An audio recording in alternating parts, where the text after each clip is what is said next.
Hey everybody, and welcome to chapter number 3 of Sensation and Perception. Last chapter, chapter 2, we covered the anatomy of the eye. We ended up talking about ganglion cells and how ganglion cells fire more frequently, less frequently, or the same as they were before. And that's kind of where we're picking up here. So before we get started, chapter 3 is a chapter that I think students find difficult. I think that the quote-unquote problem chapters of our class are going to be chapter 3 and chapter 5. So spatial vision and color vision, respectively. The reason why this one is tough, I think, is because it's extremely dry, it is very technical, and it really talks about vision at the microscopic level. We're talking about, essentially, in this chapter, whether or not we are looking at light, and to what degree are we looking at light versus a line or an edge. So this chapter is called Spatial Vision, but it could easily just be called, I don't know, early perceptual processing or early visual detection, because we're just talking about line perception, essentially, lines and edges and contours. So let's get into it. So what we're going to be doing is talking about why, looking at these kinds of lines and these waves, what can we use about that to help us understand vision? We'll be talking about a couple of key areas of the brain. Specifically, we're going to be talking about the lateral geniculate nucleus, the striate cortex, and that's going to be pretty much it. We're going to be spending a lot of time in the occipital lobe today. Because this is a tricky chapter, I suspect this video is going to be about an hour and a half, so I'm going to try to get through it and make good time. I'm not going to waste a lot of time with jokes and stuff like that, yeah, I don't want to rush it either, because like I said, this is a tough chapter. Okay, so the video that I want to start us off on, there's a lot of really cool things to check out here. I think really the one, I would say there are two that are like really kind of critical. The first one I'm going to go over with you right now, which is the Hubel and Wiesel video back from the early 80s, and another about split brain research. This is an old video. This is actually a video that I saw whenever I was in college, if you can believe that. So it is dated, but it deals with one of the, one of the biggest names in cognitive neuroscience, kind of doing early pioneering research on how we understand what side of the brain processes what. It's really freaky, it's really interesting. We won't have time in this video to go over it, but I think at the very end of all this, if you still want to check out a little bit more, make it the split brain research video. I think you'll find it to be interesting. These others are kind of cool, but not necessarily anything you would need to know on the exam. Speaking of that, one of those videos is referring to the Einstein-Monroe illusion, which is this image right here. Now, for most of you, whenever you're looking at this image, you'll say, and if I ask you who is this, you'd probably say that is Albert Einstein, right? But some of you, depending on if you're watching this on your phone and you're holding it off at a really big distance, or if you got this on your computer, if you take a few steps back and squint your eyes, you won't see Albert Einstein there anymore. You'll see somebody different. So let me show you kind of how this works. So I think you should be able to see this on your screen. Here we go. So I'm going to shrink this portrait. And so at least for me, it still looks like Albert Einstein. Still looks like Albert Einstein to me. Still again to me. And as Albert Einstein gets further away, probably right around now, many of you are no longer seeing Einstein, you're seeing Marilyn Monroe, right? And as I get that smaller away, that image becomes somebody else completely. That is the Einstein-Monroe illusion. Why is it called that? Because the best example, kind of the first example of this, what we see here, is of Albert Einstein and Marilyn Monroe. So at the end of this by the end of this chapter, we should have enough tools to explain exactly what's going on here. Why is it that we see two different people from one unmoving image depending on how far away we are? Okay, so let's get into it. Quick review. Actually, I'm not going to go over the anatomy because you have a video for that, but I do want to go over receptive fields. And where we last left off, we were talking about on-center versus off-center cells, or what's known as on-off cells versus off-on cells. The first word in that pairing is referring to the center of that cell. So what we're saying is that for an on-off cell, if there's light in the center, it is going to be excited, it's going to fire faster, it's going to be turned on. And if you have it in the periphery and the surrounding areas, then it is going to turn off that cell. It is not going to fire as much. And then we have the opposite. So we have those two different types of cells, ganglion cells. And then we went over this. And if you're curious about how we know about these cells and what they do, that is what the Hubel and Wiesel video I was warning you about tells us. So I'm going to play this for about 30 seconds. You'll see that it's an 11-minute video, so it's quite long, but I'm going to show you a few parts of this. For the first 30 seconds, I want you to try to figure out what's going on in this, and you'll hear something as well, so tell me if you know what's going on. Here we go.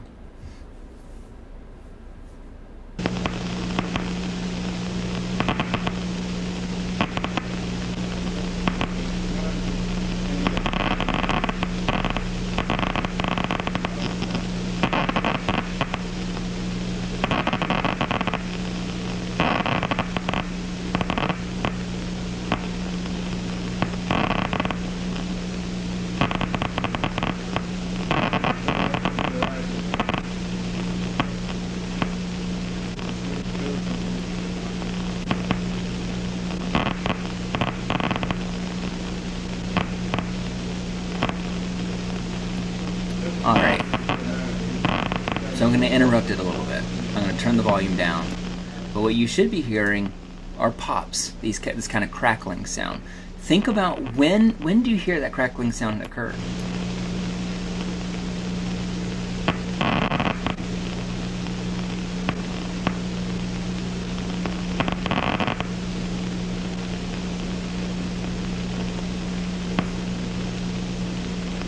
So you'll see that he has the light over here, and we don't hear that cell making any kind of popping sound. The popping sound that you hear is actually action potentials. So I'm going to pause it right here again. What we are hearing and what we are seeing, this is some research that would go on to win these two guys and one collaborator a Nobel Prize in physiology. They kind of mapped out the cortex of another species. They were using cats. And so here's what they do. They have these cats, they're doped up, the cats are high, and the cats are just looking straight ahead, just kind of blissfully unaware, not doing anything. They're just looking straight ahead. And while that's happening, Hubel and Wiesel, they have a single electrode recording one specific cell in the back of that cat's head. So looking at, in the occipital lobe, for vision, what does this one cell do? And what you'll see here is that whenever they shine the light on this area, this part of the visual field, that cell that they are recording fires more frequently. You can hear it popping off. As soon as they move that light to either side of that cell, you'll hear it drop off. It's no longer firing as fast. So here, I'm going to let this play out a little bit longer so you can kind of see them mapping out the visual field of this specific cell.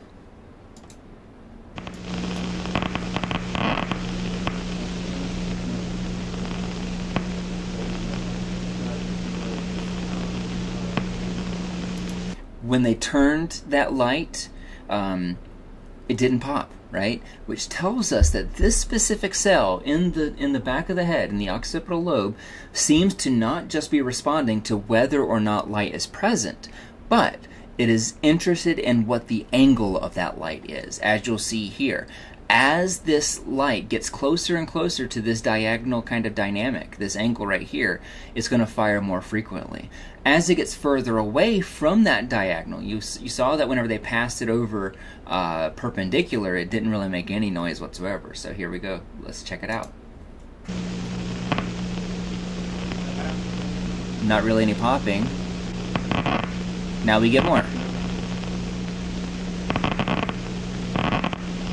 But only for that specific spot, at that specific angle. Now we have the same areas of the eye lit up, but no sound. It's only in that specific area of the visual field, at that specific angle. Alright, Now, what they would go on to do is and you can see them try this out. It's really interesting whenever they turn the whole thing. Actually, let's check this out. Because keep in mind from the lessons from chapter 2 that with those ganglion cells, that whenever the entire thing is illuminated, that it's going to be excitatory and inhibitory. And what does that do? It cancels it out back to baseline rates of activation. So it's not going to fire more frequently, really, or less frequently, really. It's going to stay kind of at that medium. You'll see, yeah, here. So just, you know, here's a couple more seconds.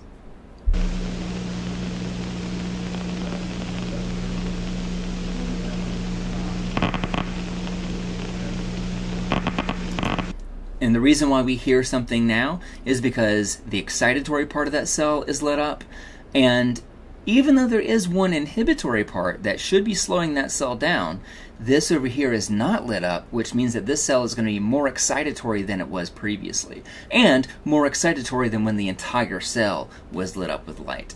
Alright, I'm going to move on because we've spent enough time on this video, but the rest of this video shows what they call a complex cortical cell, which we're going to be talking about in this chapter. They're doing the same thing, but what they find is that now, not only is that cell responsive to whether or not there's light and what angle it is, but it's also going to be interested in what direction that light is moving, and then they look at a hypercomplex cell over here, which is then going to look at not just the angle and movement, but specifically which direction. So not back and forth, but just which direction and how fast, the velocity of it is too. Alright, so check that out if you're interested in more of that. Let's get on with chapter 3. So this is how we know what these ganglion cells do, and by the time they make their way to the visual cortex back here, we start having specific cells that are active just when we see angles. So over in the back of the eye, we're essentially looking at where is the light present, and then by the time we get to the back of the cortex back here, now the question is not just is there light present, but what angle is that light? All right, and yeah, this figure right here, and these are Hubel and Wiesel, those two weird guys that were scanning cat brains in the basement of Harvard, I believe. I don't remember exactly where they did their research. But this stimulus right here, if this cat is if this specific cell is sensitive to vertical angles, then whenever that stimulus is presented, it's going to fire at its most frequently when that line is up and down. But as we move a little bit away from it, a little bit tilted in either direction, it's still going to fire some, but it's not until we get further away from it that we experience no activation whatsoever. So it doesn't have to be perfect. That basically those cells are going to fire more frequently the closer you get to that specific area, that specific line angle. All right, so here is a continuation of chapter 2's anatomy. So here's the rest of the brain. So when we were talking about the retina, that's back here in the back of our eye.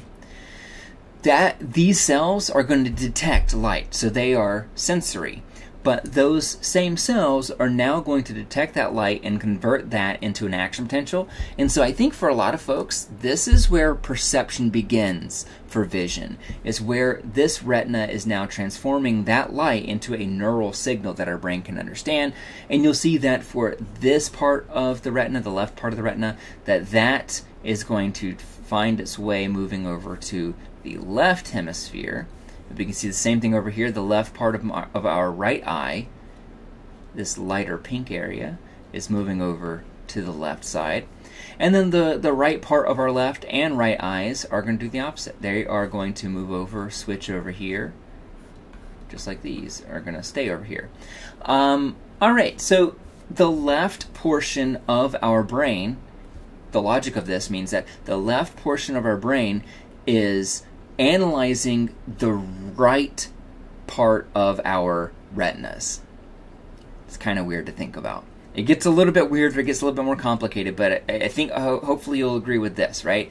That the right part of this eye is going over to the left hemisphere, and the left part of these eyes are moving over to the right hemisphere. So it's contralateral. It means it crosses the hemispheres to be processed. So the left hemisphere is covering the right eye, and the right hemisphere is covering the left eye. Now the reason why I say that's confusing is because now let's take a look at what happens here, that essentially the right part of our eye is actually our left visual field.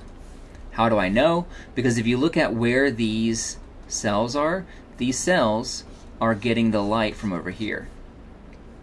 And maybe some from over here too, right? But it's not getting stuff from over here on the right, right? Like, whoops, those cells can't reach over there. Which means that whenever we are talking about what the left hemisphere is processing, it is going to be our left visual field. I know that's kind of confusing to think about. It's going to come in handy at the very end of the chapter. But basically, this switch happens at what they call the optic chiasm. So the optic nerve is leaving out of the optic disc, or the blind spot in our eye. That's going to make its way to the optic chiasm, which is this X-like juncture. And so stuff from the left part of our eye is going to move over to the right hemisphere and vice versa. After that, it is going to move over to the lateral geniculate nucleus, an extremely important area for vision, and it is part of what we call the thalamus. So the thalamus is a larger structure, and the lateral geniculate nucleus is just part of the thalamus. You may have heard of the thalamus before in some of your other classes, because the thalamus is like the sensory gateway. It kind of dictates what information is going to make it to the rest of your cortex. And we can see how attention can modulate this. So for example, if you're listening really closely, you're eavesdropping on somebody trying to get some hot gossip, then maybe you are allowing more of those auditory signals to pass up to the higher areas of your cortex so that you can kind of process what's being said. If you're not doing that, if you're minding your own business and reading something, then there's a good chance that if somebody is saying something at the same volume, you don't even hear it now because you're so engrossed in this book. In that case, now this area of the thalamus is kind of allowing in more visual information instead of auditory information. So you can think of the thalamus as kind of this, in other classes I like to think of it as like a bouncer. It decides on who comes in and who stays out of the club. And that can change from night to night depending on the orders that we give to that bouncer. But maybe we don't have a good bouncer. Maybe our bouncer is kind of bad and we'll just let in anybody. And that can be a problem for people that have ADHD and stuff like that, where all of these signals are making their way to the higher cortex, which can be difficult. All right, so the lateral geniculate nucleus, we'll talk about it in more depth in just a little bit. But after that, basically, depending on the information that we get in the eye, because there are 6 layers of the LGN, that information is then going to be sorted and then sent over to this part back here. This is the occipital lobe of the brain. This is the part of the brain that handles vision almost exclusively, and it's actually maybe more like this area right here. So a good portion of the back of the head.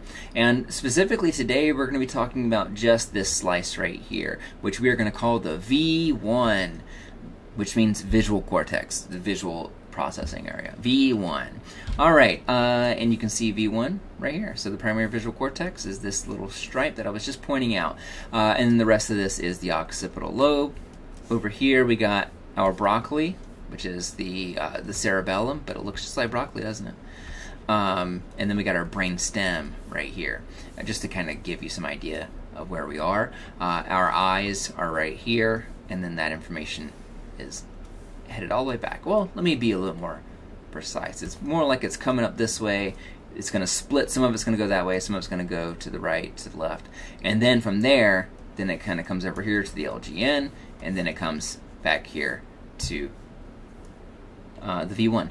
All right, the book makes a big deal about all these different layers. I think that some of those layers are important, but you don't need to know this level of detail, like the layer in the interblobs, the one that's 4C beta versus layer 2, 3, and blobs. You don't have to worry about that.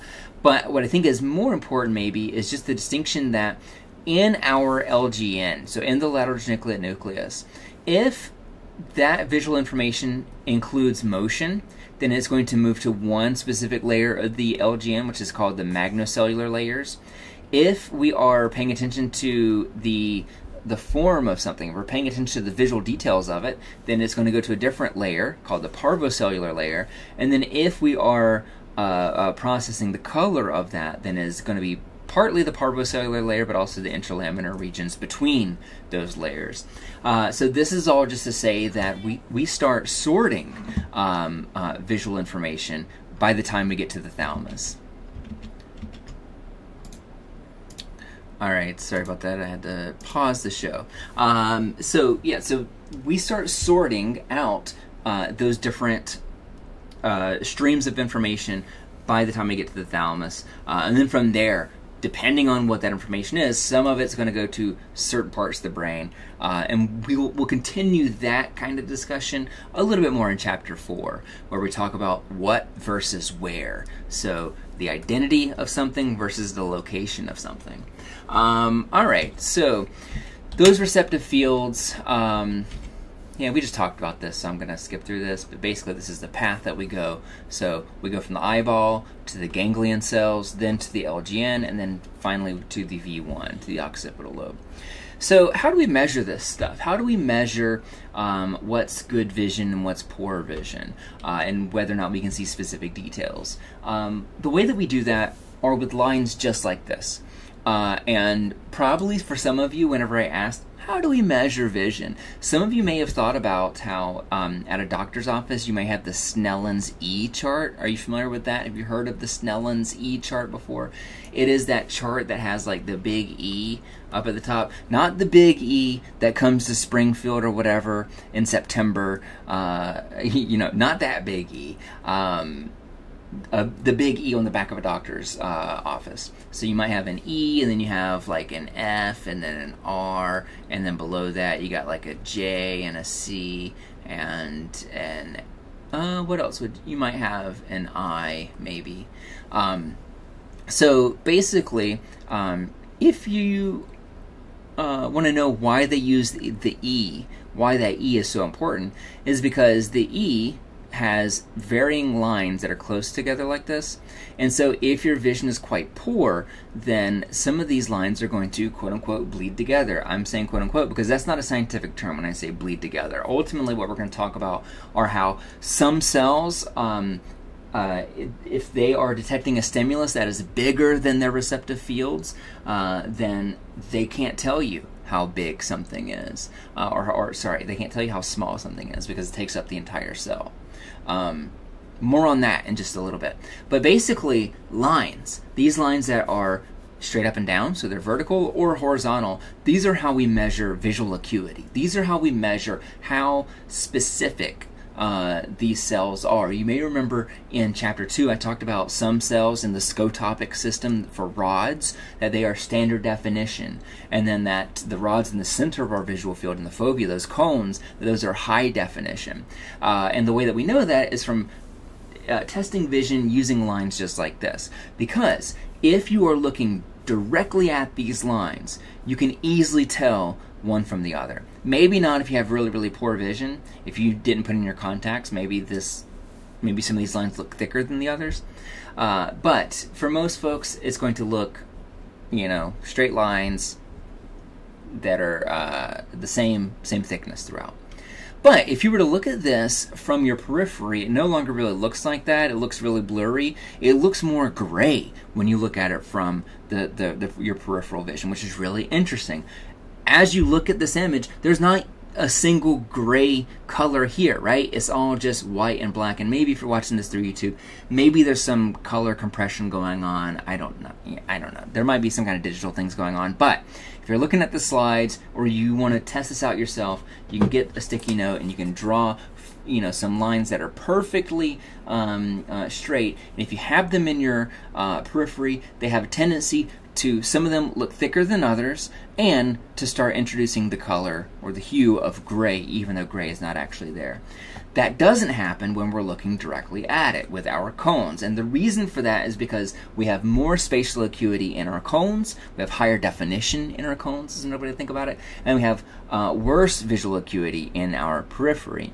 And so when we have worse visual acuity, what can sometimes happen is that our eye will just essentially get the average, where it's saying like, all right, this is black and this is white and this is black, but because we're looking at it from our periphery, maybe it's just one cell is trying to figure out what we're looking at, and it gets white, black, and white, and it just says like, yo, this is gray for this whole stripe, depending on where you're looking at it. But you can even see how this might work as we move this further away. So as I make these lines smaller, so these lines are getting thinner and thinner, they're getting smaller and smaller. And at least for me at this point, some of them are already looking thicker than others. Some of them are looking thinner than others, and some of it is starting to look like it has a gray gradient to it. And as I move it further back, or make it smaller, we see that happens over and over. And if I made this small enough, it'd probably get to a point where it just appeared totally gray altogether.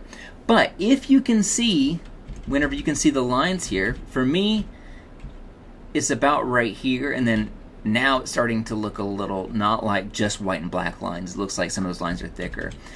So what does that mean? Basically, it means that whenever I'm looking straight ahead at this, and this is one of those huge ideas, we're going to come back to this a lot in this chapter, but basically, the center of my visual field has those really tightly packed ganglion cells.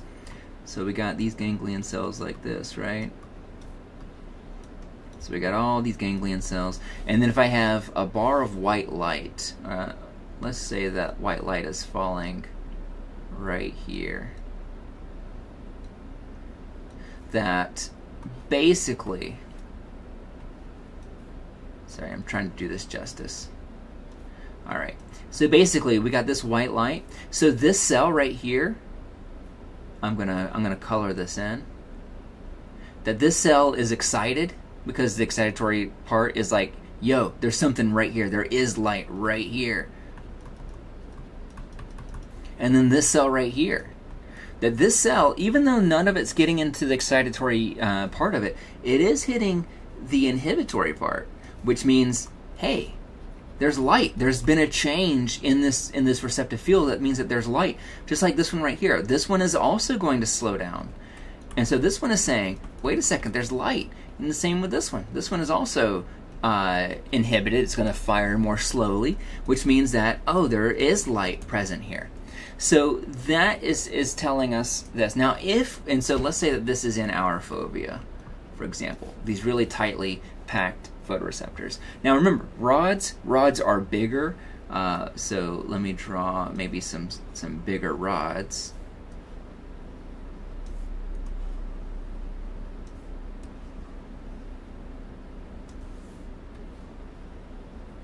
So, with this, let's say if we have that same light, and it's coming down right here, right? So, what is it that these cells are doing? This cell right here, no light, right? It's far away. Same actually for these two right here. These two are also saying that there is no real light going on right here.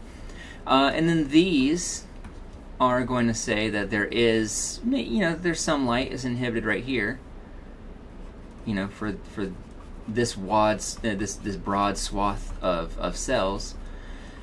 But the reason why we have a harder time detecting that specific light is because these cells right here are packed tighter. We have a better feel for, all right, well, this cell right here is firing more slow. This one is firing extra slow. This one is firing extra fast. This one just is kind of like, well, it's broadly slower. This one's broadly slower. This one's broadly slower too. So it must be a thick band of light that is causing this. But if you look at the band of light, it's not actually different. The only thing that's different is that our visual acuity is worse. And so at this point, we have a harder time distinguishing the black bars from the white bars. If that doesn't make sense, hang in there. I got a couple of other examples that'll try to parse this out for why it is that things go from white to black here, but at this point, now that these lines are getting even smaller, we have a harder time of recognizing whether it's white, black, or gray. All right, so let's talk a little bit about visual acuity. This is going to call back to one of the slides that I skipped over in Chapter 2, which was about visual angle. So visual acuity is essentially like the definition on your computer screen, where if you have high acuity, it means you have high resolution. It means you can see a lot of details. And if you have low resolution, you have low spatial acuity, which means that you don't have a lot of details in your visual stimulus in front of you. And the way that this is generally measured for people is by measuring how far away you need to be in order to read something. And this is the Snellen's E test that I was telling you about. So for this, for example, so we got our Snellen's E chart right here. I'm going to go with this middle one right here. So it's telling us that most people can be 30 feet away and they can read this line right here. So most people can be 30 feet away and say JHERLC with accuracy. Most people, if you send them a little bit further away, they start making errors. You send them closer to it, so they're 20 feet away and it's too easy. 30 feet is the sweet spot where people can just read this. Any further back and they can't.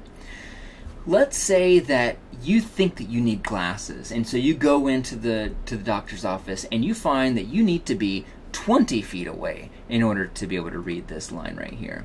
So most people can be 30 feet away. You got to be closer to it. You got to be 20 feet away. And the way that we express that is as a ratio, 20 over 30. And that is where you get, if you've heard 20/20 vision, that's where that ratio comes from. So you have 20/30 vision, which means that your vision is worse than most people's vision is. Here, this is 20. This is maybe a little bit of an easier example. So let's say that in order for you to read this, you got to be 10 feet away, which means that this is 10/20. So 10/20, but if your friend, they can be 20 feet away, then that means that your friend has 20/20 vision. That's where that expression comes from. 20/20 vision means that most people can see it from 20 feet away, and you need to also be 20 feet away for you to be able to read it. If you have 10/20 vision, that means that you need glasses. That means that you need contacts. So anything less than the proportion of 1 means that your vision is worse. It is possible to have a positive value here. For example, for a while, I believe my mom had 25/20 vision, which means that for this line right here, which most people need to be 20 feet away from, she could stand 25 feet away and read it just fine. And she actually got that because she had LASIK eye surgery. So LASIK eye surgery is where I should have talked about this in Chapter 2, where they take your cornea, that transparent window, and they shave off some of it. And by shaving some of that off, that changes the way that light refracts into your eye so that it slightly changes that light before it gets to your lens, where it then refracts perfectly on your retina. And that's what LASIK eye surgery does. They take lasers to shave away parts of your eyeball. Isn't that wild? And you're awake while they do this.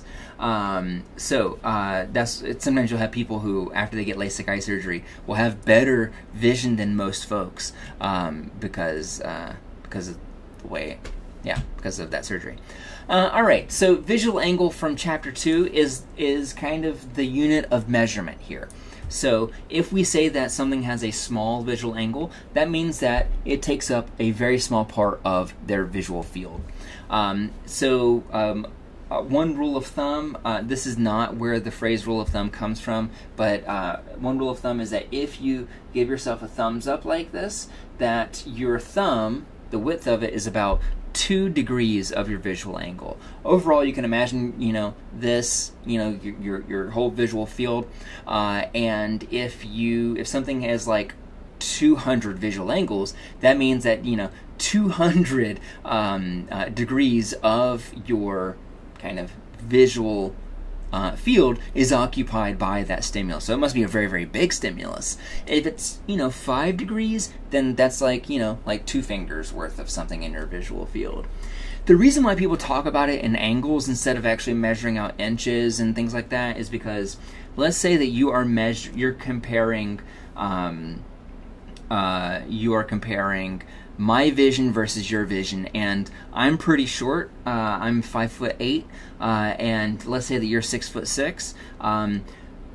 If we're both looking at something that is 3 inches tall, for you, because your eyes might be bigger than mine, it may occupy less of your visual field than it does mine, and because you might be further away because of your height.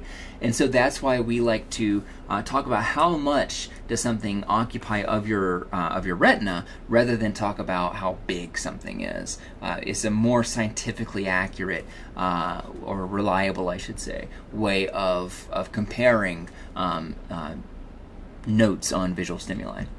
Alright, so what about whenever things are gray? So here is maybe a better example of what I was trying to get at earlier whenever we were looking at that, that grading of lines. So what you're looking at right here, I want to just direct your attention to this part of the figure. So in both C and D, we have the same cones, right? So these cones, you can see them right here. Imagine that these are, representing ganglion cells that are going to be active or not active. So they're going to be firing more or less frequently, depending on where light lands. And we can see that over here in D, we have the exact same array, right? So that has not changed. But you can see how, depending on what kind of stimulus is presented, that can actually change what we perceive. So in this case over here, what we see, so this cell right here, what is it doing? This cell right here looks like it's mostly in the dark, so that cell is unchanged, right? So I'm just going to give that, let's say, a 0. This one is getting a 0. This one is getting a 0. This one is getting a 0. This one right here, looks like the big parts of it are going to be positive, right? So on the outside, we got there's less light a little bit on the outside. Most of the light is in the center, so these cells, because they're on-off cells, hypothetically, these cells are going to be active. These cells right here, again, there is no light, so they are not changing. And then these over here, they're going to be active more than they are inactive. So basically, for these cells, there's a very clear, like these cells right here don't see anything. These cells right here do see something. These cells right here don't see anything. These cells right here do see something. And that is going to tell us, like, oh, that means that there is a line here, but not here. There is a line here, but not here, and so on.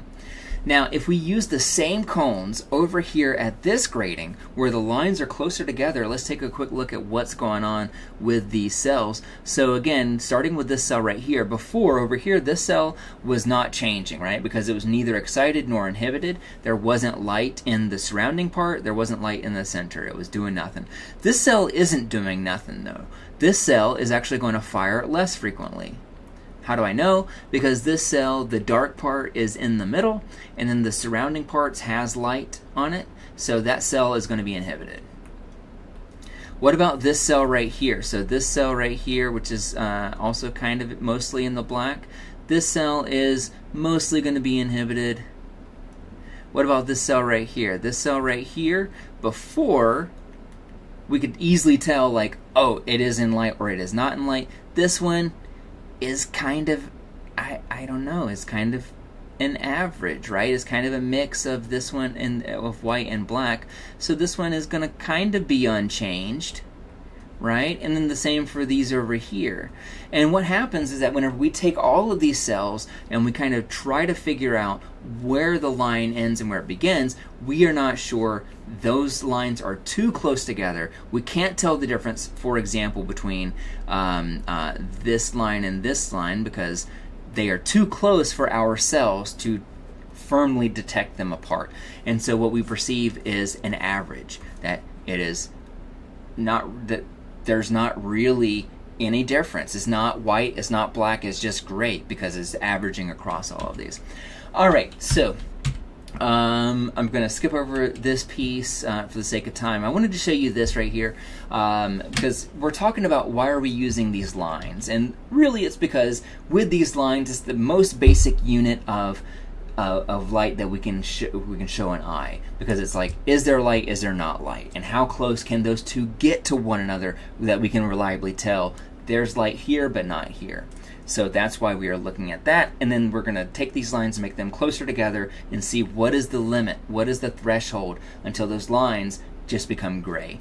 And so that is referred to as the spatial frequency. The spatial frequency is the lower the spatial frequency, the further apart the black lines are from one another. The higher the spatial frequency, the closer those black lines are together. So low spatial frequencies are going to be referring to lines like this that are very big and broad. High spatial frequencies are going to be referring to this, lines that are very thin and detailed. So we can look at what parts of the eye are more sensitive to these big broad changes versus these smaller nitty-gritty detailed changes. So we're moving over here from low spatial frequencies to high spatial frequencies. All right, so here I love this, is maybe my favorite figure in this chapter. So this figure is showing us, and so I'm going to take a step back to kind of unpack it. This figure is showing us what spatial frequencies are visible to the eye across their frequency and across how much contrast you have in that image. You know what contrast is because, I don't know, you're Gen Z or you're a millennial or whatever, and you've played around with your phone on Instagram or TikTok, and you've removed contrast, and you found that whenever you remove contrast, oh, now I no longer have wrinkles, right? I don't have crow's feet by my eyes. It removes those higher spatial frequencies. So let's take a look at that. Let's see how that works. So what we're saying is that here we got low spatial frequencies, big broad changes. Here we have high spatial frequencies, so very high detailed changes of visual light. And then up here we have very low contrast. It's kind of counterintuitive, but you can see over here where we talk about contrast percentage. So contrast percentage, this is closest to 0, so it's quite low. And then here we have full contrast, 100% contrast. So we have very high contrast down here. All right, now we can interpret what's going on in this figure. So basically what we're saying is that when we're talking about low spatial frequencies, that we need a lot of contrast to be able to see those lines at those low spatial frequencies. These big broad lines, we need a lot of contrast to be able to see them. As those lines get thinner, as we start having more detail in those lines, what we see is that we're able to see with less contrast. That by the time we get to these middle frequencies, that we don't really need a whole lot of contrast at all. That we can see those line frequencies pretty well. But then as those lines get closer and closer together, we need more and more contrast to be able to see it up into 60 cycles per degree. So 60 individual tiny thin lines next to one another within one visual angle. If there's more than that, we start to perceive it as gray. This figure does a pretty good job of illustrating this, and I don't know how well this will work on YouTube, so you might have to look at it in your lecture slides. But so what I see may not be the same thing that you see. And if you're not wearing glasses, and you should be wearing glasses, then this also may not be what you see either. But for me, I'm looking down here at the bottom, and I can see, again, this is high contrast down here. And this is low contrast over here. And this is low spatial frequencies, and this is high spatial frequencies. So what I'm saying is that with these low spatial frequencies, can I tell white from black apart? Yeah, absolutely. I can definitely do that all the way down, pretty much. But if I'm looking up here, I can't really see where those lines begin or end up here, where there's less contrast. And I should have written low contrast up here. I apologize. I can't really parse those apart. But if I get a little bit lower, so let's say right here, I'm going to start right here. I can't really tell white from black over here, but maybe right around here I can. It looks like right around here I'm able to detect some of these, and then right around here it kind of disappears. So if I had to draw what I can perceive, it's going to look something a little bit like this, maybe.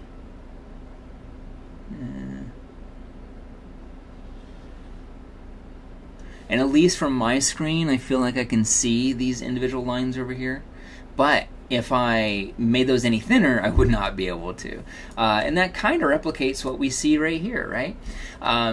So that's, yeah, so what we see is kind of a combination of how much contrast we have in our visual field versus how thin and how broad those lines are. You may be asking, well, how does contrast vary in day-to-day life? Think about if you're in a low illuminance setting. So if you're in a room that doesn't have a ton of light in it, your wrinkles on your face are not going to be as easily seen, right? That's why they like to keep bar lighting at bars and at the club so low, so that way you can't see all the I was going to say imperfections, but they're not imperfections. I love your wrinkles. I love my forehead lines. They give me character. So at the club, you can't see the full character of someone's face because of it's in a low contrast setting. But if you are in like one of our classrooms and the fluorescent lights are going on, or in an office complex where it has really unflattering lights, it's because those lights are very, very bright. They don't give you a lot of shadows, and so you can see all of the wrinkles, all of the blemishes in someone's faces. You can see all of those really high spatial frequencies over here. All right, so here is one final example of how the position of these cells can change what we see, or I should say maybe the position of these lines can change what these cells are doing. So here in each of these we have an on-off cell, right? And so what is this cell right here doing? This cell, whenever it is in this position, is going to have a positive response. It's going to fire more frequently. How do I know? Because light is stimulating the inside, and we don't really have any light to stimulate the inhibitory parts that would turn off that cell. So it's going to be mostly pretty active. If we were to shift those lines over a little bit, so in other words, this cell can tell us, yes, we are seeing light. Light is in front of us. Over here, for this cell is going to be mostly turned off, right? It's going to be mostly firing slower than it was before, because in the on part we don't have any light, but in the off part we have plenty of light. So this cell is going to fire less frequently than it was before. Now if we look at this same cell, but when it's in between these lines, in between black and in between white, watch what happens. Is the center part of it stimulated? Yeah, a little bit, right? Because half of it is, but half of it isn't. But if we look at the inhibitory part, we also see that, you know, this part right here is stimulated, this part is stimulated, but these other parts aren't. So this cell does not change. It doesn't change. So we have cells firing more, cells firing less, and cells firing baseline. And so you can see how, depending on how close together those lines are, you can get to a point where you can no longer tell the difference between those cells, between those lines, because you have multiple lines falling on an individual cell, just like you have here. Where now we see this as gray because we have two lines falling on a cell at different areas and canceling those signals out.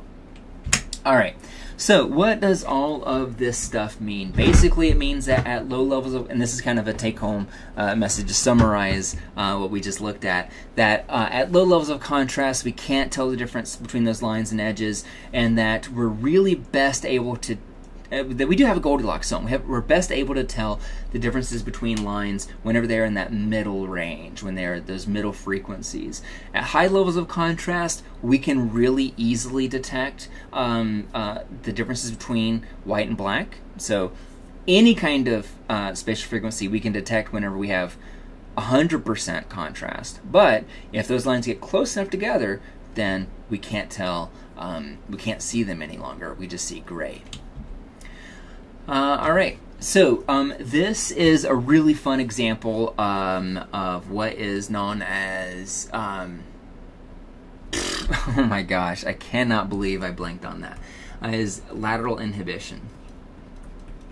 So this is a really cool optical illusion where if you are looking at, let's say you're looking at right where my cursor is, you don't see a black square here, but you might see black squares in your periphery, and I should say black squares like in the intersection right here.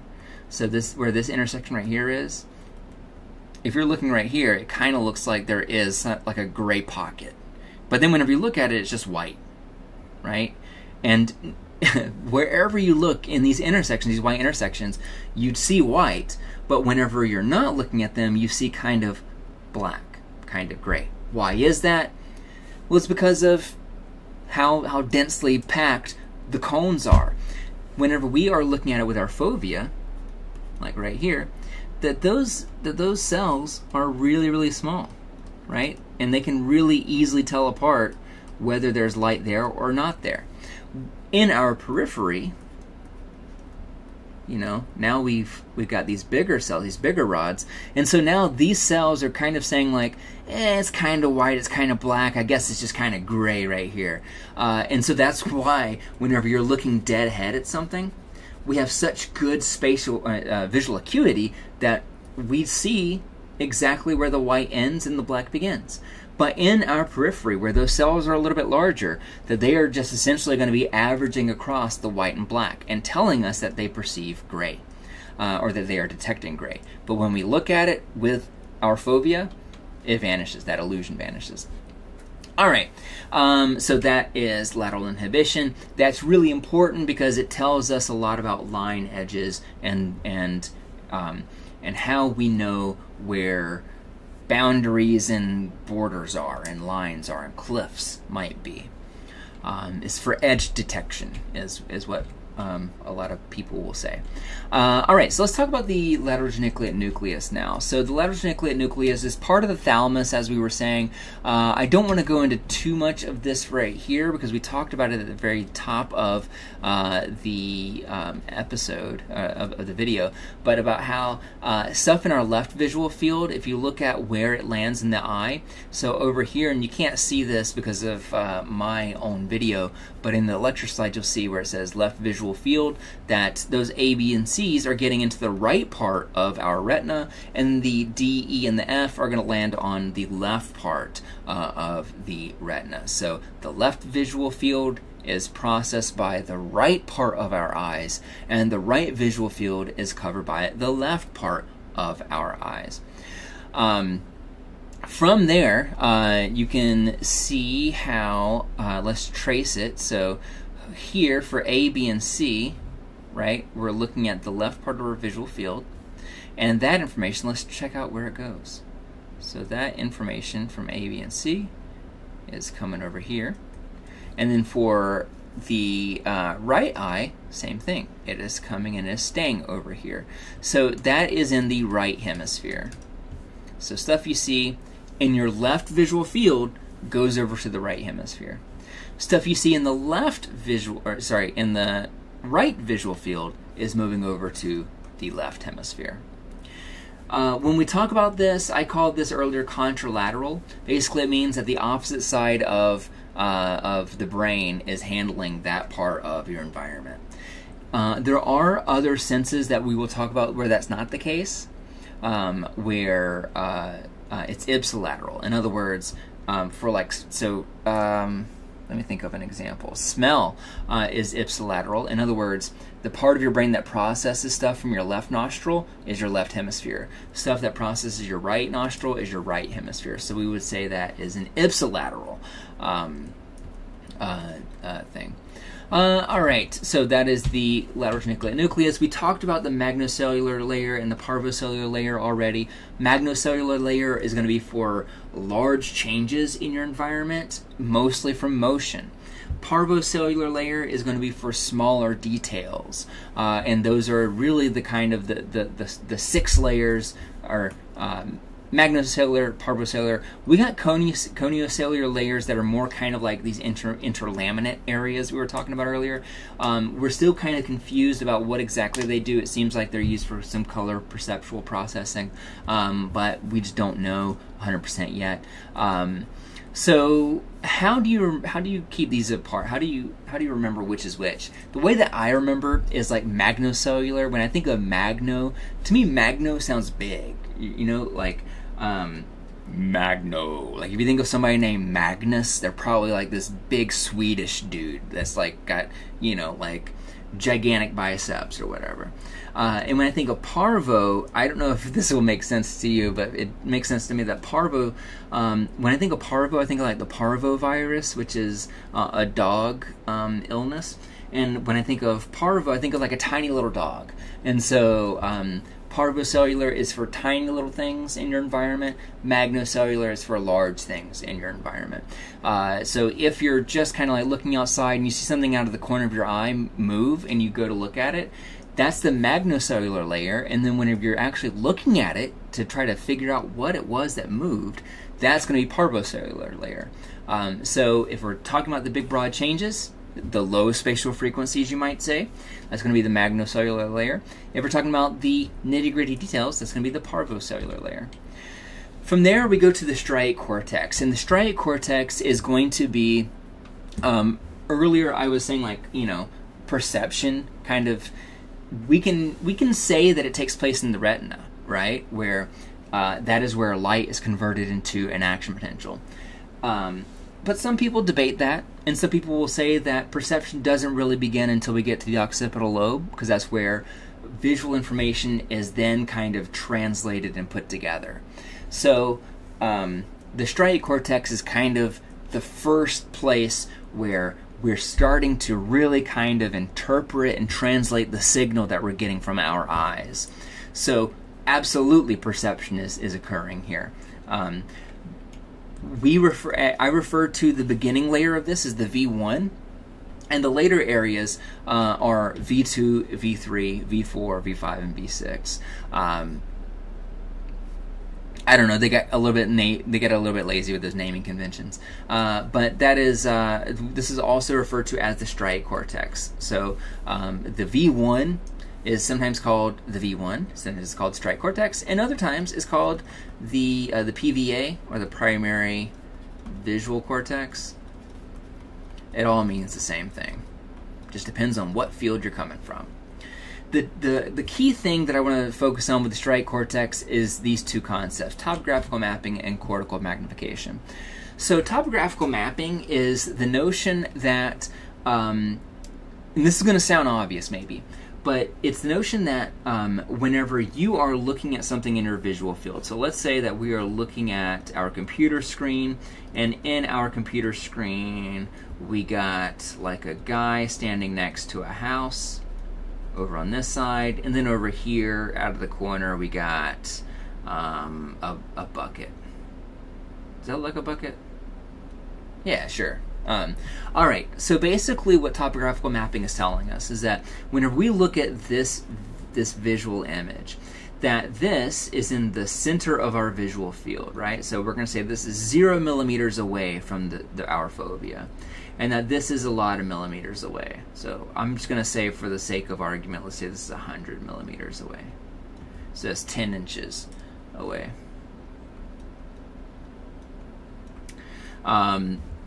So, and actually, it should probably be in. Actually, I should be referring to this as visual angles, actually. And if I do, then it just goes 40 in either direction. So we got 40 visual angles to the left, 40 visual angles to the right. 0 is right dead center in our visual field.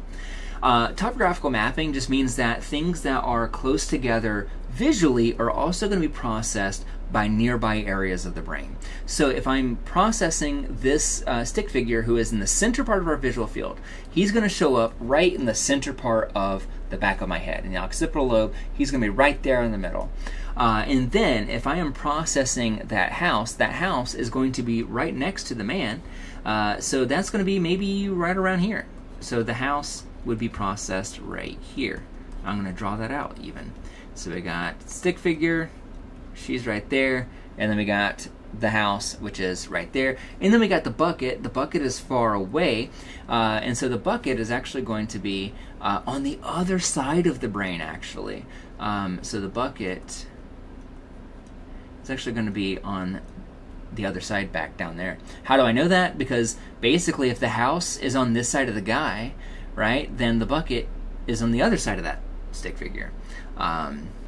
So there you go, topographical mapping. That the closer things are together in your visual field, the closer they are together in your visual cortex. And at this point, I wish that I could find you an image that I saw once upon a time that blew my mind. I was at a conference, and somebody put people in an MRI machine and made them look at a checkerboard, and they made them just stare at this checkerboard for like 20 minutes or whatever, and they scanned their brain throughout this, and what they found is that the areas of the brain that were processing this, that you could actually kind of take that activation and you could see the checkerboard spread across the back of their head, in a similar kind of relationship to what you have here. Really kind of cool. I wish that was publicly available and I could show you that image, because it's really cool. All right, here is what we're going to call cortical magnification, an example of it. So driving is extremely hard. That's why you have to be licensed to do it, is because you can be dangerous behind the wheel without any kind of training. So let's say that you're doing a good job, you're driving, and you're looking at this bullseye down here because you got your eyes on the road, you're looking straight ahead. Now, whenever you're looking straight ahead like this, and if I were to ask you, without moving your eyes, tell me about what you see in your periphery, you'd probably say like, all right, starting over here on the right, I'm not trying to look over there, so I'm just going to try to do this just from my periphery. I invite you to do the same. You're staring here at the bullseye. So over here, I'm seeing like a tree. It looks like maybe the top of a building. I'm seeing like a sidewalk. It looks like a kid is in the middle of the road, and then I got like a car right here. So I know what to avoid over here. I need to avoid that kid. Over here on the left, and again, I'm not moving my eyes. I'm just going to try to write what I see. Again, I'm seeing like a big tree here, cars over here. It looks like some signs that I'm seeing right here. I got some signs, more signs down here with arrows pointing on them. Another kind of yield to pedestrian signs over here. I don't know what this is. I can tell it's a sign, but I can't tell if it's speed limit or something else. And then yeah, we got the sidewalk over here, and that's it. All right, so now if I move my eyes around, now I can see. Oh no, I didn't see look at little Reginald. Reginald is running out into traffic, and we didn't see him before because of cortical magnification. In other words, whenever we are focusing at a point in the center of our visual field, most of our attentional resources are right here. We can process a lot of it. We can get a lot of visual detail of what we are looking at. We are less able to do that in our periphery. This is interesting because if you look at this Reginald versus this Reginald, they're the same height. And they're also just as far away from the fovea as the other, right? So neither of them are closer to the center of your visual field than the other, but it's way easier to spot this Reginald because he doesn't have anything around him. This one, much harder because visual noise, essentially, because we have these other kinds of cues that we can detect them, but we can't really parse them apart. I mistook him for a road sign, for example. I did not even see him dashing out in front of me. That's cortical magnification. This figure over here from your textbook is a little bit hard to explain. I'll do my best, though. Essentially, you're seeing the same thing as this driving example, but without driving. So here you're looking at this rectangle, and equidistant from the rectangle, the same distance away, we have another rectangle, but because it is surrounded by these other shapes, it is hard for us to really tell if that's a rectangle or not. So if you're focusing just right here on the fixation cue, and I asked you, do you see this line, this slightly tilted line at this, whatever this is, 10 degrees or whatever? If you're staring at this cross up here, you would say yes. And then up here, down here, I should say, you would say, I don't know. You don't know because you didn't really see this right here, even though it is equidistant. It is just as far away from the fovea, but because it is surrounded by other things, it's messy, it's cluttered, and we can't really spot it. So, and again, the interesting thing about this, in my opinion, is that we have the same stimulus, the same distance away, but we fail to perceive it as easily just because of the context, just because of surrounding events around that sense. In other words, the context of our sensation changes our perception of that sensation. All right. And then this just kind of, yeah, we just talked about this, so I'm going to move on. The V1, all right, yeah, so I just want to kind of put a button on this. Those are the two key things that that the striate cortex handles. Topographical mapping, so letting us know where things are around us, and then also kind of helping us kind of parse apart things in front of us.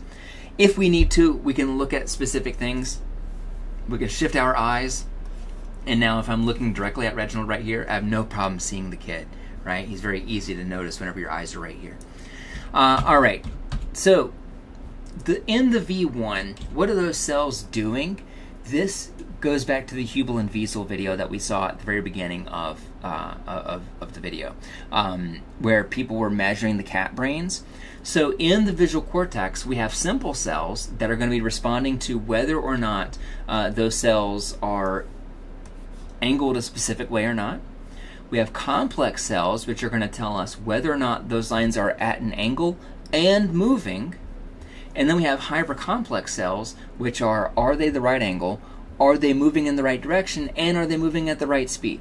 So we have lots and lots and lots and lots and lots and lots of cells in our V1 that are very, very, very sensitive. They're sensitive to specific line angles. They are specific to specific directions of movement, and they are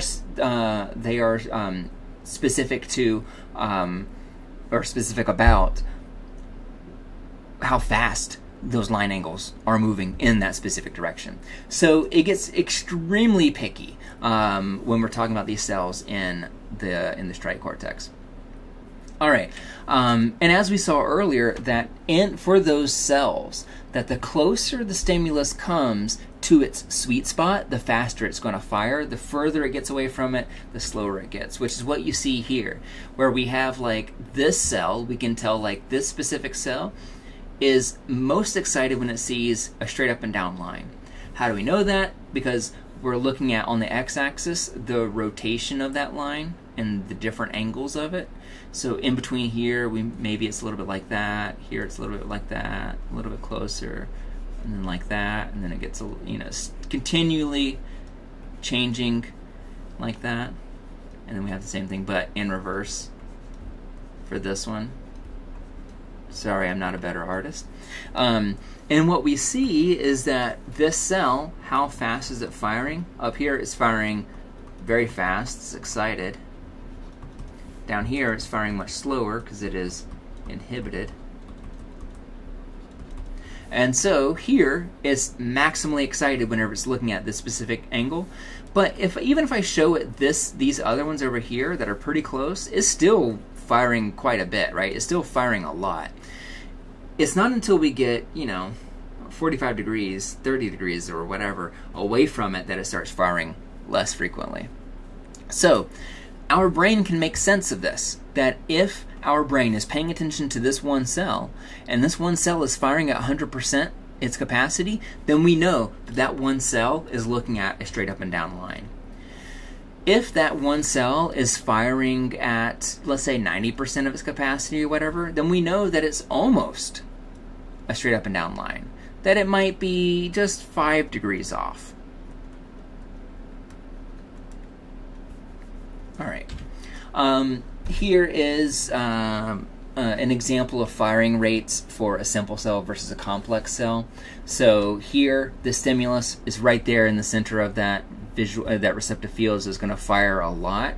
For the simple cell, it does that, and for the complex cell, it does that. But if we start moving it, for the simple cell, now that it's no longer in that sweet spot, is not going to be firing as frequently. You can see it returns back to baseline. But for the complex cell, it's still going to be firing very fast. But whenever that line angle is turned like this, now both of those cells are just going to be firing at baseline rates. We have a ton of these cells in our eye. We got about 200 million cells just in the striate cortex that help us kind of figure this all out. And they are arranged in what is called a column. Columns are extremely important, but really kind of technical. So I apologize if this gets a little bit dry, but I want to spend some time talking about what a column is. These columns are all across the back of our striate cortex. And inside of these columns, we have lots of these cells, these receptive fields, like these simple cells, stacked on top of one another and stacked side by side one another. And they make up about 0.5 millimeter of cortex.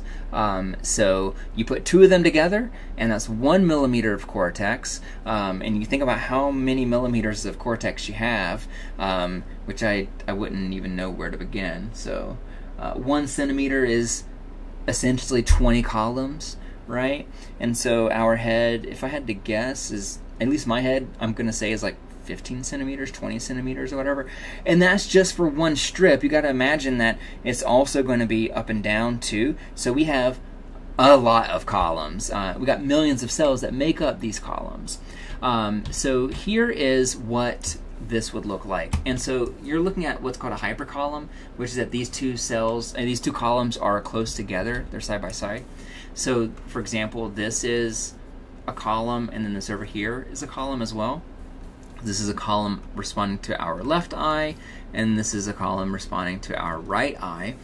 And they're side by side, and you can see how for these cells, each of these squares are referring to a cell. So these cells right here are mostly just looking at straight up and down. These that are close by are slightly tilted another way. These that are close by to those are tilted a slightly different way. These that are close to those are tilted a slightly different way. Basically, what I wanted to draw your attention to is that there isn't really a segment here where we go from straight up and down to directly horizontal, right? So if we want to know what is the cell right next to this, well, it's merely just essentially copying, pasting this, but now over here.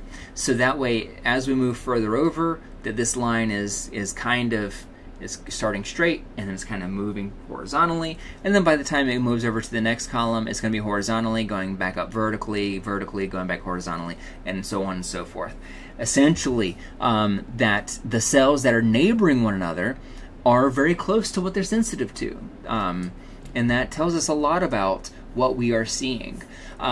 If we only had, and so this quote here by David Hubel, he says, all the machinery necessary to look after everything in the visual cortex is responsible for in a certain small part of the visual world. In other words, if you only had a tiny little piece of light that you could see through in your eye, this tiny little piece, that this hypercolumn could detect any line angle you needed. It could detect any kind of line, angle, orientation combination you could think of, that you could perceive. It accounts for all of it. It's everything that you need to perceive that part of your retina, to perceive that part of your visual field. And our striate cortex is lined with these things. It's lousy with them. It's all over the place. If you're curious about what these blobs are, the textbook is still not 100% sure what these blobs are. It seems like they're probably used for some kind of color perception, and maybe also providing nutrients to the rest of the cell. But it's just one of those things that we're on the cutting edge of science, folks. We just don't know the answers to some of these things yet. All right. I don't want to spend too much time talking about adaptation, but I will because it's mentioned in the textbook. Basically, whenever we are focusing on a stimulus, our eyes are going to accommodate to it. It adapts to that stimulus. One common theme, I'm going to be repeating myself over and over and over this semester, is that our senses are really good at detecting changes. If there isn't a change happening, then our sensory system gets kind of bored with it and learns to ignore it. That's part of the reason why, like, you forgot you're wearing socks until just now, right? Your socks have been on your feet all day, and because they haven't really moved, they're not bunching up, you're not pulling on them or whatever. They've just been there, and they haven't really changed. And so you're not really detecting them anymore. And a lot of our senses are like that at a cellular level, where if a cell is constantly firing, saying like, hey, I see light, I see light, I see light right here, that after a while, that cell is like, okay, yeah, we get it, you see light, who cares, you know? And ultimately what happens is that now whenever that light moves, we see kind of a shadow of it now. We see this ghostly after image, because now that cell is saying, wait a second, I see a change, I see a change, I see a change, but it's not really a change. Now it's just the absence of a stimulus, but your cell kind of adapted to that stimulus being present. Now that it's not present, now it feels like there's a change, when in fact, it's just an absence of something. That's a hard concept to wrap our head around. And we'll be talking more about it in Chapter 5, especially when we talk about color after images. But just let that thought kind of marinate with you for a little bit. The book loves the phrase, the psychologist's electrode. It's really confusing, but basically what they mean by this is that a lot of what we understand about perception is by behavioral studies. That's what the psychologist's electrode is. Where basically we know how we perceive the world by asking people questions about what they see. Or we show them something and then we ask them, do you see it better or worse? You know, or has it not changed? And so, for example, this is a really cool example of adapting to a line orientation. So right here, this is the same kind of cell we saw before, where it's most excited whenever it's seeing straight up and down line, right? And so as we move a little bit further away from that line, it's going to fire less frequently. So far, that's not interesting. We just talked about that. But the interesting thing here is that whenever we focus on that line, let's say that we are just going to, actually we're not going to focus on that line. We're going to focus on this 20-degree line. So this line that's slightly tilted like that, we're going to focus on that. What happens is that if we are focusing on that actually can change what we are sensitive to. What do I mean by that? Think about this specific line. What are we most excited by here now? We're most excited by kind of 10 degrees in the opposite direction, instead of being mostly maximally excited by the 0-degree point. And that's because we have adapted to this. And so that's kind of like if you were to imagine tilting your head just ever so slightly, so that now this 20 degrees is straight up and down, that you would need to have a complementary line that is tilted a little bit in the opposite direction for it to appear as 0 degrees now. And so that is kind of this process that happens just from you focusing on lines, that the firing rates of these cells changes over time, and it changes with exposure. That they do come hardwired, where they're going to be maximally excited by some things and not by others, but that this can change based on your experience. And I don't mean like, super dramatically, where like if you spend your life upside down, that, like let's say you spend from 0, actually I don't know about this, it could be true.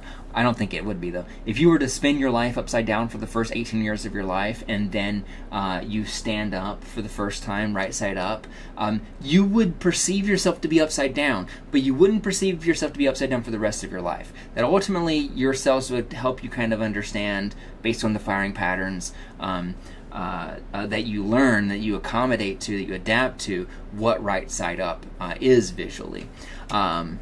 I got a video for you. If you're interested in that, I got a video for you at the very end of this. Alright, the tilt after effect, it's just what we talked about, so I'm not going to focus on it here, but if you want to try it out, and you have a flash player on your computer, this is a little bit of an older app. Sometimes it works, sometimes it doesn't. The website here is old, and I guess it's from Denmark or something, and I can't always get it to work, but give it a shot, see if it works for you, or you can play around with some tilt after effects. Alright. Now let's bring it all home. Let's talk about where we left off about at the beginning of the chapter about spatial frequencies.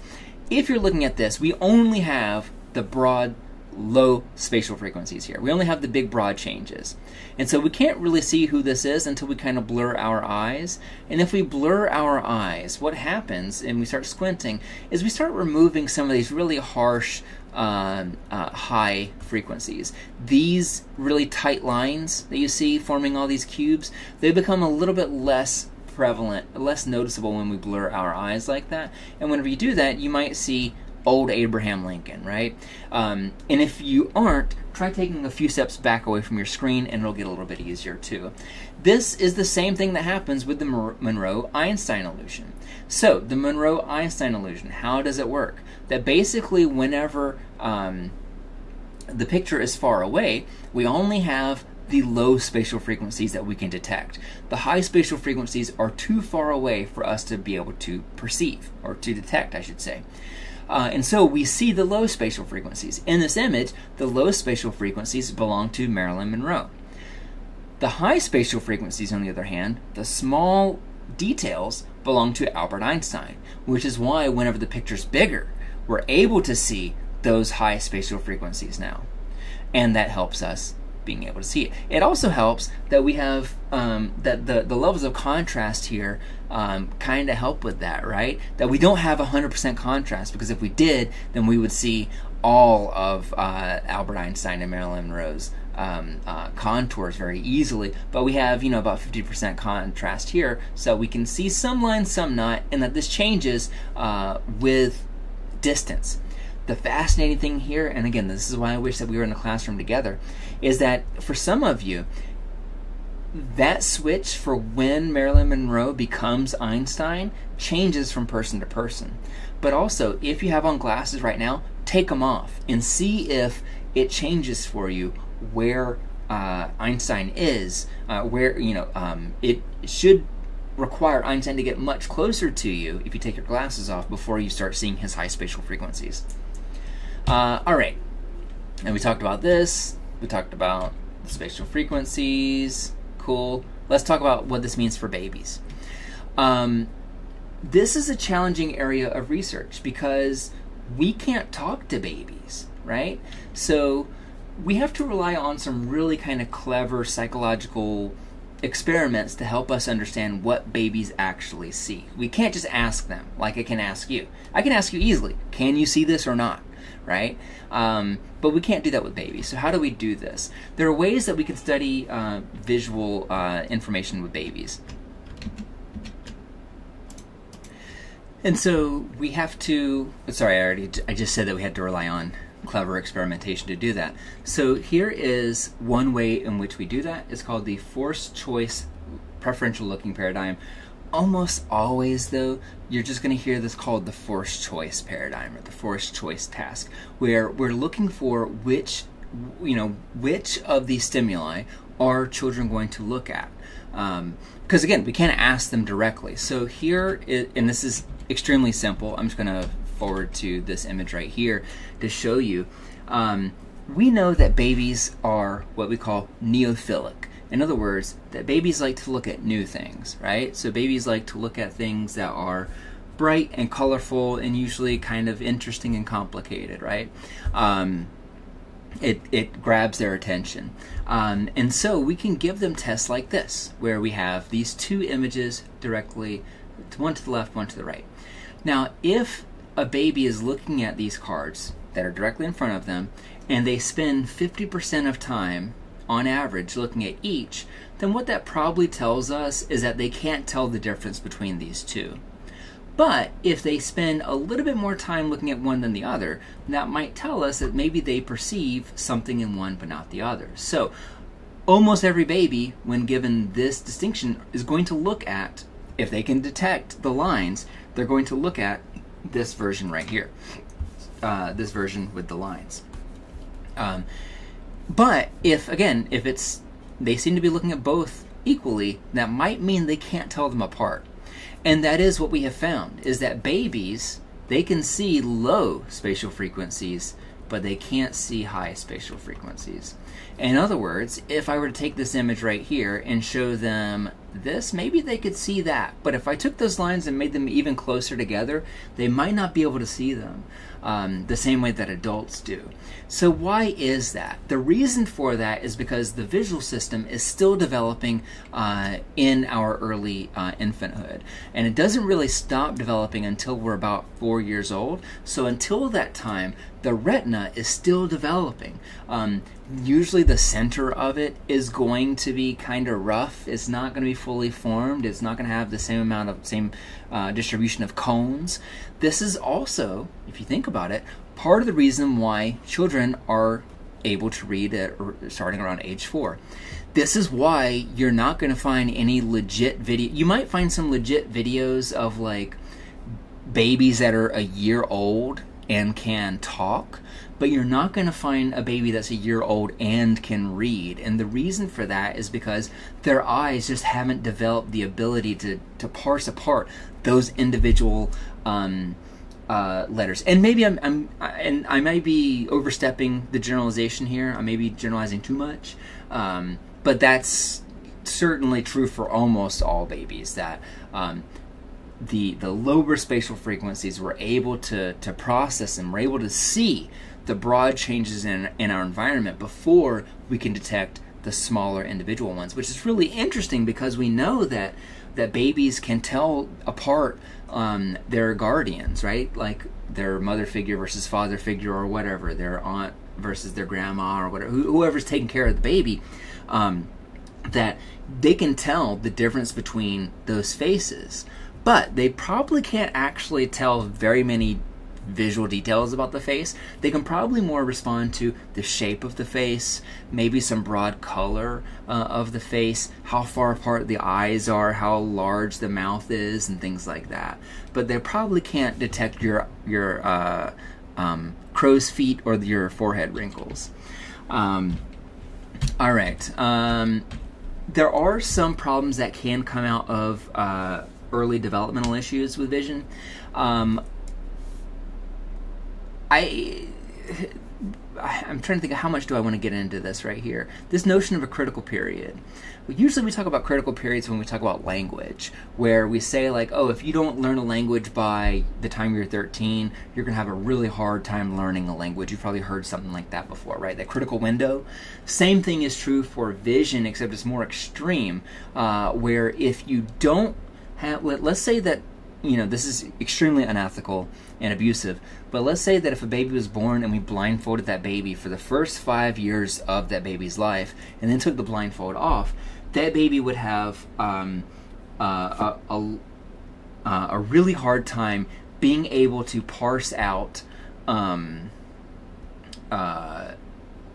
anything in terms of like directionality or detail. And the reason for that is because the eye would be severely underdeveloped. The neurons that would otherwise be, you know, kind of spreading throughout the eye during that time, during infancy, because it doesn't have the ability to do that and to react and to learn and to recognize what all these lines and orientations and angles are, that we just don't, and the eye can be, its growth can be stunted permanently for things like that. If it happens for the first year of life, that's fine, because then, or it's not fine, but it's repairable probably at that point. But after 4 or 5 years, if you don't see at all, then you can have some issues, which is part of the reason why when you see people that have bionic eyes, it's almost always people that had vision and then lost vision, because what we're finding is that it's extremely hard to even kind of work conceptually with what happens if someone has never seen an image before. What exactly would their brain process whenever they're receiving input from the eyes for the first time? I suspect that we'll know a lot more about this within 10 years, but we're still kind of on the cutting edge of this stuff for now. So we do have bionic eyes, and you can learn more about that in the chapter 3 discussion for this chapter. But yeah, there's still a lot that we don't know about this stuff. We'll talk more when we talk about depth perception about strabismus. Strabismus is whenever you are what we call in the South cockeyed, where you have one eye pointing one direction, one eye pointing in the other direction. that can actually pose some issues with your depth perception later in life, and is something that generally does get corrected in the first 4 to 5 years of life. That's part of the reason why sometimes in your kindergarten you may have known a friend or somebody who had an eye patch at an early age, and it's not because they were cosplaying as a pirate or whatever. It was because the doctor put an eye patch over that kid's strong eye to try to force the weaker eye, to force those muscles to really respond appropriately to its environment, and be able and work on its own, which can sometimes help that misalignment from the eyes. So it can be corrected. And if that doesn't work, then people can even use surgery to correct that these days. Flexibility of vision. This is a fun video looking at, well, what happens if you perceive the world upside down? There are some glasses you can buy on Amazon that force that to happen, force you to perceive the world upside down, and you'll see that people adjust to it much faster than you think. So our ability to adapt this stuff is kind of underrated, I would say. That we can adapt to these visual peculiarities very, very quickly and get used to them with practice. And I think that's where I'm mostly going to end this. We've been rolling for 90 minutes, and the split brain stuff is really interesting, but not something that the book spends that much time talking about. I think it's really cool. I hope that maybe you check out the video that I posted at the very beginning of the slide talking about split brain research, because it's cool to give you a quick kind of overview of what it is. People were trying to cure epilepsy by severing the corpus callosum and the brain. The corpus callosum is this area that bridges together the left hemisphere and the right hemisphere. And so what happens is that then that means that the left hemisphere cannot communicate with the right hemisphere, and the right hemisphere cannot communicate with the left hemisphere. And that became kind of interesting. And also I should say that people that had severe epilepsy and had the surgery usually did report having fewer epileptic symptoms. It's just that it also created some interesting kind of perceptual differences after the surgery. Maybe not as drastic as you would expect, but what would happen is that people would do things where they would feel like they could, if they saw something, for example, in the left hemisphere, so if they saw something over here, actually no, let me rewind. If they saw something over here in the right hemisphere, that they could say what it was. So if they saw like a face that was smiling, that person could say that they saw a happy face. Why? Because you can trace this over. It's going to go to the left hemisphere, which specializes for most people with language. But if that individual saw the same face over in the left visual field, they wouldn't be able to say what they saw. They couldn't tell you. They couldn't use language to say, I saw a happy face. But if you had that individual use their left hand, which is controlled by the right hemisphere, to draw what they saw, they would draw a smiley face, but they couldn't tell you why they did. Really interesting stuff. And if we had more time, maybe we'd go into it. But I hope that's interesting. I hope that you liked it. I'm rewinding to the very beginning. There we are. Thank you so much for tuning in. If you have any questions, let me know. And I know it's a tough, complicated chapter, so I'm expecting to have some questions. So don't let me down. Send me some emails. Let me know how I can help. And I will see you on Play-Doh. Take care, everybody. Bye-bye.